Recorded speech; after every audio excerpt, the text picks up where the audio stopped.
Tropical Storm Helene is intensifying and is forecast to become a large, major hurricane before striking Florida's Gulf Coast on Thursday with life-threatening storm surge, damaging winds, and heavy rain. The impacts from Helene won't stop at the coast. Strong winds, flooding rain, and some tornadoes will also spread into parts of the southeast late this week. A hurricane warning is in effect for Florida's Big Bend into southwest Georgia, including Tallahassee. Storm surge warnings extend from Indian Pass southward to Flamingo, including Tampa Bay and Charlotte Harbor.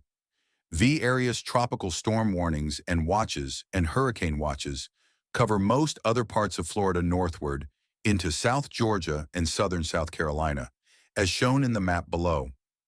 Hese alerts mean hurricane, tropical storm, and storm surge conditions are either expected, warnings, or possible watches in these areas within the next 36 to 48 hours. Interests in the warned areas should implement their hurricane plans and heed any advice from local emergency managers. Helene could reach major hurricane intensity in the Gulf ahead of landfall. That's because heat content is one favorable ingredient for intensification, and the map below shows there is plenty of deep, warm water in the northwest Caribbean Sea and parts of the Gulf of Mexico's loop current.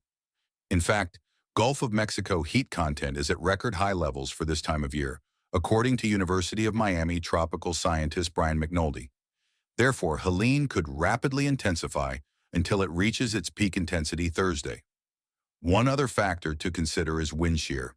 Wind shear typically limits or weakens tropical storms and hurricanes by either tilting their circulation or blowing more thunderstorms away from its core. Lower wind shear should allow Helene to fully take advantage of that deep, warm water. Some increase in shear may arrive near landfall, but by that time it may not have much impact on an already strong, large hurricane.